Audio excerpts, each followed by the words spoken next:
বিসমিল্লাহির রহমানির রহিম। Society management সফটওয়্যারের ভিডিও টিউটোরিয়ালে আপনাকে স্বাগতম। এই সফটওয়্যারটি মূলত বিভিন্ন সমবায় সমিতির সদস্যদের মধ্যে আর্থিক লেনদেন অর্থাৎ সঞ্চয়, ক্রয় বিক্রয়, বিনিয়োগ, শেয়ার, দৈনন্দিন জমা খরচ, বিভিন্ন ধরনের উত্তোলন, লভ্যাংশ, রিপোর্ট তৈরি প্রভৃতি ব্যবস্থাপনার জন্য তৈরি করা হয়েছে। এই সফটওয়্যারের ভিডিও টিউটোরিয়ালকে 10টি ধাপে ভাগ করা হয়েছে। প্রথম ধাপে দেখানো হয়েছে কীভাবে সফটওয়্যারটি ইনস্টল করে চালু করতে হয়, এরপরে সমিতির বেসিক ইনফরমেশন কীভাবে অ্যাড করতে হয় বা এডিট করতে হয়, এরপরে সমিতির বিভিন্ন ব্রাঞ্চের ইনফরমেশন কীভাবে অ্যাড করতে হয় বা এডিট করতে হয়। চতুর্থ ধাপে দেখানো হয়েছে সমিতির বিভিন্ন স্টাফ অর্থাৎ কর্মকর্তা কর্মচারীদের ছবিসহ তথ্য অ্যাড করতে হয় এবং এডিট করতে হয়।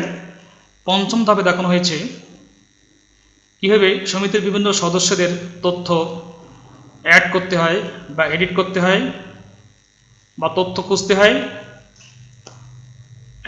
ষষ্ঠ ধাপে দেখানো হয়েছে বিভিন্ন বিনিয়োগ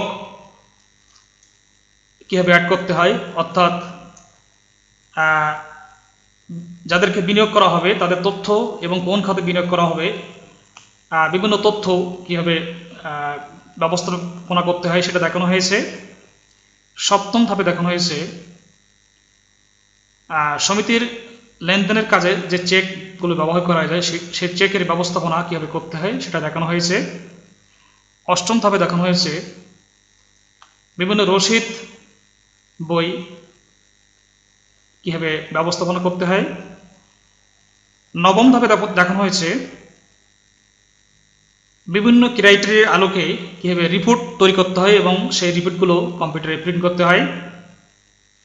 এবং সর্বশেষ দশম ধাপে দেখানো হয়েছে বিভিন্ন টুলসের ব্যবহার, যে টুলস ব্যবহার করে বিভিন্ন program MS Word, Photoshop, Excel এগুলো রান করতে হয় সেটা দেখানো হয়েছে।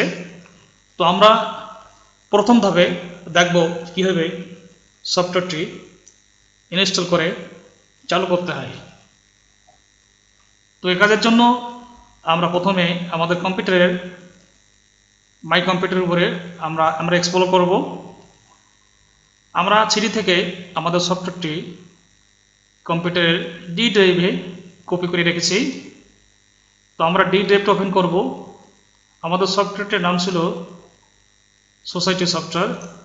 এই সোসাইটি সফটওয়্যার নামে সিডিতে একটি ফোল্ডার আছে। আপনারা এখানে আপনার কম্পিউটারের সিডি থেকে সোসাইটি সফটওয়্যার নামের ফোল্ডারটি ডি ড্রাইভে পেস্ট করে রাখবেন।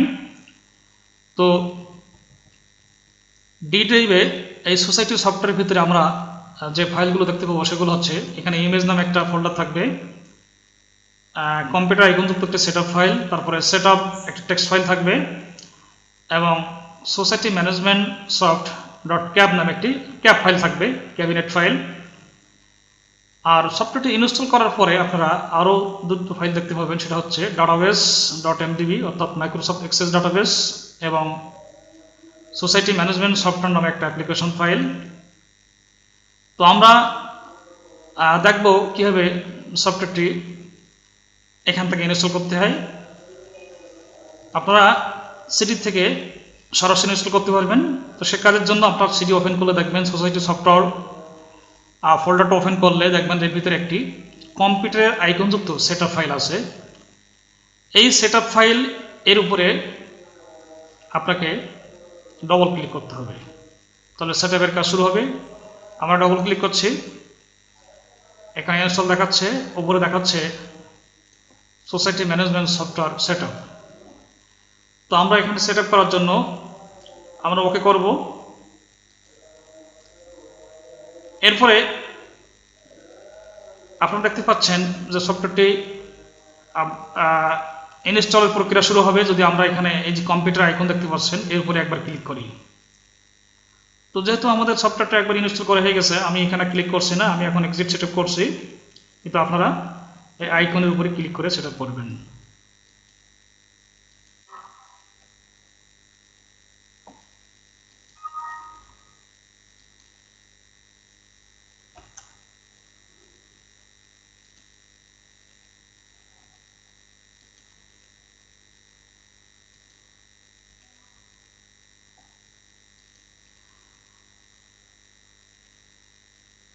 তো সফটওয়্যারটি ইনস্টল হওয়ার পরে আপনারা দেখতে পাবেন যে স্টার্ট মেনুতে ক্লিক করলে এখানে সোসাইটি ম্যানেজমেন্ট সফটওয়্যারের একটি শর্টকাট দেখতে পাবেন। এর উপরে একবার ক্লিক করলে আমরা সফটওয়্যারটি ওপেন করতে পারবো। তো আমরা এখানে একবার ক্লিক করলাম। আপনারা দেখতে পাচ্ছেন যে সোসাইটি ম্যানেজমেন্ট সফটওয়্যারের ওয়েলকাম পেজটা ওপেন হয়েছে। আমরা এখন এখানে স্টার্টে ক্লিক করলে কিছু মেসেজ পাবো। এখানে লেখা আছে সিরিয়াল নাম্বার ভুল হয়েছে, দয়া করে সঠিক সিরিয়াল নাম্বার লিখুন। সিরিয়াল নাম্বার সংগ্রহ না থাকলে নিম্নের ঠিকানায় যোগাযোগ করে সিরিয়াল নাম্বার সংগ্রহ করুন। তো প্রথমবারের জন্য আপনাকে এই নাম্বারে যোগাযোগ করে পাসওয়ার্ড সংগ্রহ করতে হবে। পাসওয়ার্ড সংগ্রহ হয়ে গেলে আপনি পাসওয়ার্ডটা আপনি এখানে দেখতে পাবেন যে এখানে ওকে করার পরে ডাটাবেস কানেক্টেড সাকসেসফুলি একটা মেসেজ আসবে, অর্থাৎ বুঝতে হবে যে আপনার সফটওয়্যারটা সঠিকভাবে ইনস্টল হয়েছে। এবং এখানে 3টে নাম্বার দেখতে পাবেন, নাম্বার 1, 2, 3। আপনাকে প্রথমবার পাসওয়ার্ড নেওয়ার জন্য এই 3টে নাম্বার আপনাকে আপনার মোবাইল থেকে SMS করে আমাদের পূর্বে যে নাম্বারটা দেওয়া হয়েছে সেই নাম্বারেই আপনাকে SMS করতে হবে। SMS পাওয়ার পরে আপনাকে 24 ঘন্টার মধ্যে, সর্বোচ্চ 24 ঘন্টার মধ্যে আপনাকে পাসওয়ার্ড দেওয়া হবে। এরপর যে পাসওয়ার্ডটা আপনি পাইবেন সেই পাসওয়ার্ডটা এখানে আপনি এই কোডের ঘরে আপনি এখানে বসাবেন। তো আমাদের যেহেতু পাসওয়ার্ড তৈরি করে আসে, আমরা পাসওয়ার্ডটা বসাবো। পাসওয়ার্ডটা আমরা বসিয়ে আমরা কাজ করব।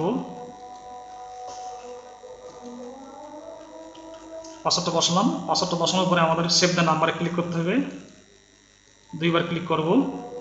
এরপর আমরা স্টার্টে ক্লিক করব। স্টার্টে ক্লিক করার পর কিন্তু আমাদের সিকিউরিটি পেজ আসছে, অর্থাৎ সফটওয়্যারটা ওপেন হওয়ার পরও কিন্তু আমাদের এখন পুরোপুরি প্রবেশ করতে পারছি না, কারণ এটা হচ্ছে ইউজার পাসওয়ার্ড। অর্থাৎ এই পাসওয়ার্ডটা প্রথমে শুধু আপনি জানবেন। আপনার কম্পিউটার যদি অন্য কেউ একবার সফটওয়্যারটা ওপেন করার পরেও এই ইউজার পাসওয়ার্ড ছাড়া এটা আপনার তত্ত্বাবধানে থাকবে এবং এটা আপনি ইচ্ছামতো চেঞ্জ করতে পারবেন। অর্থাৎ এই পাসওয়ার্ড যে জানবে সেই কেবল এটা ওপেন করতে পারবে। তো আমরা প্রথমবারের জন্য এখানে একটি পাসওয়ার্ড ব্যবহার করেছি 1, 2, 3, 4, 5।